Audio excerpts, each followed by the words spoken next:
What you just saw is a great demonstration of the importance of aerodynamics in cycling. It shows that adjusting your posture on the bike can sometimes be more effective than pedaling.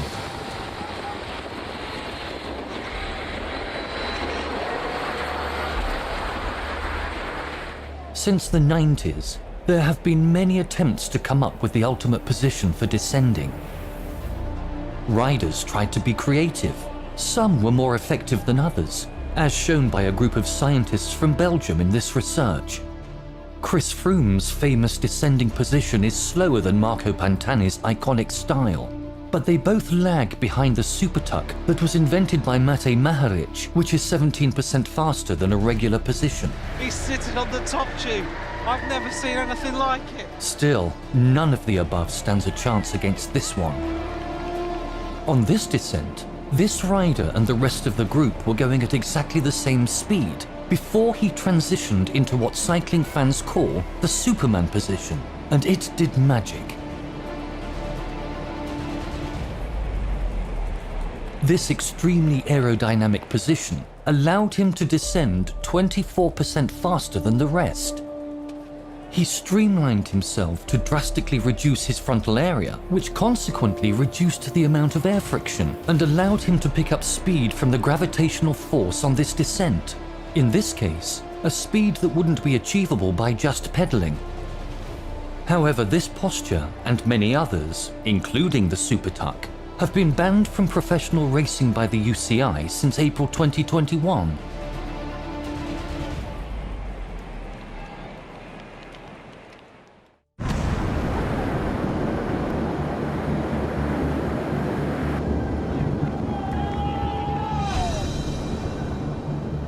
Wind.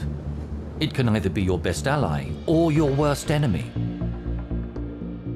On stage 13 of the 2016 Tour de France, photographer Joris Knappen shot one of the wildest photos in cycling. It shows Julian Alaphilippe flying in the air, 6 feet above the ground, something you don't see every day. The French rider was time trialing at the speed of 52 kilometers per hour when a wind gust blew him off the road, lifted him into the air, and threw him against a rocky cliffside. It was a horrible scene. Miraculously, the Frenchman got up unharmed and continued on his race. He only suffered a cut on his thumb and a few bruises on his shoulder and back. In the post-race interview, Julian said, "The wind caught me. I did not expect to take a gust like that. It took me to the outside of the turn and I went straight into the rocks." This remains one of the weirdest and most unbelievable shots ever taken in cycling. Road cyclists are more known for their endurance capabilities and less for their bike handling skills, but there are exceptions. When a road cyclist comes from a different field, like cyclocross or mountain biking, where he's required to constantly adjust to varying terrains, he usually brings with him a variety of skill sets. Skills that make the difference at crucial moments. Fernando Gaviria is the fastest, without doubt, out of these few riders. On the left-hand side, Nacer Bouhanni as Gaviria goes down. In the 2016 Milan-San Remo, a touch of wheels sent Fernando Gaviria to the ground in the home straight. On his wheel, Peter Sagan shows incredible reflexes that are really hard to catch in real speed. With no time to think, his instinct, being a former mountain biker, intervened. Having strong neural pathways and muscle memory allowed him to dodge Gaviria's left leg by just a few centimeters, with a reaction time of around 150 milliseconds, which is way below the average person's reaction time, estimated at 215 milliseconds. The same could be said about Fabian Cancellara, although instead of solely relying on his body reflexes, he used his brakes masterfully to avoid the fallen rider. Where is Peter Sagan? I don't see him, baby. This is another example of Peter's elite bike handling skills. He lost balance on this slippery corner, but he quickly unclipped and used his foot against the ground to regain balance. Look at this now, because Sagan pulled his foot off the wheel as he come off that bend. And it didn't prevent him from winning the race a few seconds later. And he looks as though Baden Cook is leading towards the line here. 50 metres to go, another silly bend before the line, and it looks to me as though Sagan gets it. The photo finish invention was a great solution to distinguish the winner of a race when the simple eye or a regular camera can't. After hundreds of kilometers of racing, one pixel could be the difference between winning and losing. I've been in a few photo finishes myself. Sometimes I've been on the wrong end of a pixel, you could say. Just like in this photo from the 2017 Tour de France, the difference between the two riders was no more than 6 millimeters, which corresponds to 3 milliseconds in time according to the officials, the closest margin in the history of the race. But there's always something strange about this type of image. The first thing you may notice is the curved spokes and the weird-looking road surface. In order to explain these strange artifacts, let's first try to get a general understanding of how a photo finish image is taken. Normal cameras catch what's in front of the sensor at a particular moment in time. The result is an image that's thousands of pixels in width and height. But a photo finish is a result of a completely different process. A particular type of camera is used to capture thousands of frames per second. Each frame is 1 pixel in width and thousands of pixels in height. Each vertical slice was captured at a different point in time from the next one to it. A computer software program compiles all these frames together to create a photo finish. When you're looking at it, you're seeing the progression of that 1 pixel wide frame through time. The bikes and the riders riding them usually look normal, but the spokes look curved because the wheels would be spinning as they cross the finish line. And because the road is stationary and it's being captured on every frame, the resulting image shows a stretched background.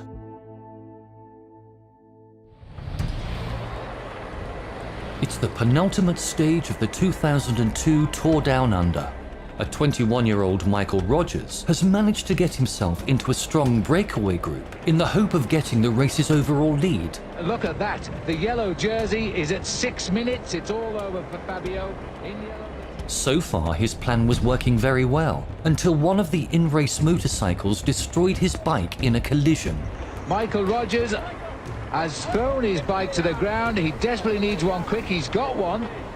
It's not a team bike, although it's the same make as his team, Colnago, and I have a feeling that's come from a spectator. Rogers slams it to the ground in frustration, knowing that the replacement bike will not be arriving anytime soon. But a fan from the side of the road showed up with a bike and offered it to Rogers, who hopped on it without hesitation to get back into the race. That in itself is unheard of in professional racing. But this is the strange part about this story.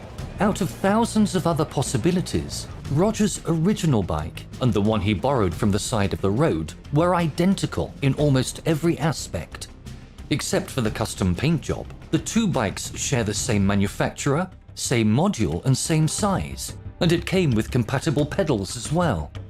What's even more mind-boggling about this is that Adam Pike, to whom the bike belongs, happened to be at the perfect location on that 156 kilometers long stage where Rogers had the mechanical problem. What are the possibilities? And has always been an admirer of Michael Rogers, and Rogers is still sprinting on this bike. At least he knows now his bike goes, because that was the sprint and a very valuable 3-second bonus. Rogers made a comeback that day, overtaking the breakaway group and finishing second, with enough time advantage to claim the race lead. And Michael Rogers is making sure he's got the race lead because he's getting a second place win bonus as well. So that will give him a clear lead overall, and it's all been done on a borrowed bicycle today. He ended up winning the Tour Down Under the next day. He met with Adam after that stage, and both were interviewed to tell the story on live television.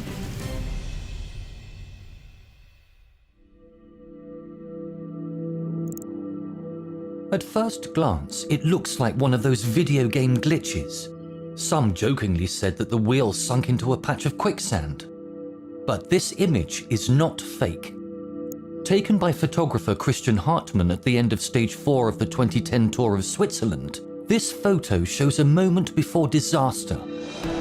Renshaw trying to set Cavendish up for the win. It's a headwind finish. He can't go too early as Lagutin goes on the left-hand side. Cavendish bounces out of here. Chierlek's going to go for it. Cavendish goes in the middle. Cavendish goes for the line. Is he going to get this one? Oh, it's a massive crash on the finish line. Hausler goes down. Cavendish goes down. Pataki takes the win, but they're all over the road.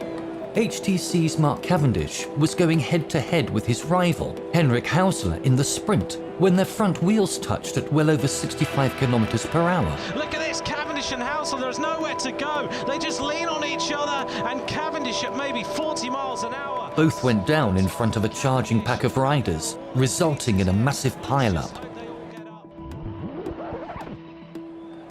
Hausler's wheel rode up on Cavendish's wheel, causing it to fold up, but it snapped back into shape in less than half a second. In that moment, this shot was taken. In the slow-motion replay, the carbon fiber wheel seemed to spin normally, but it wasn't rideable after undergoing such deformation. The overhead shot shows both riders moved laterally towards each other, but Cavendish's movement was more dangerous. The race jury decided to fine him. Lucky for him, he escaped with small cuts, but Hausler had to abandon with a deep cut to his arm that required hospital treatment.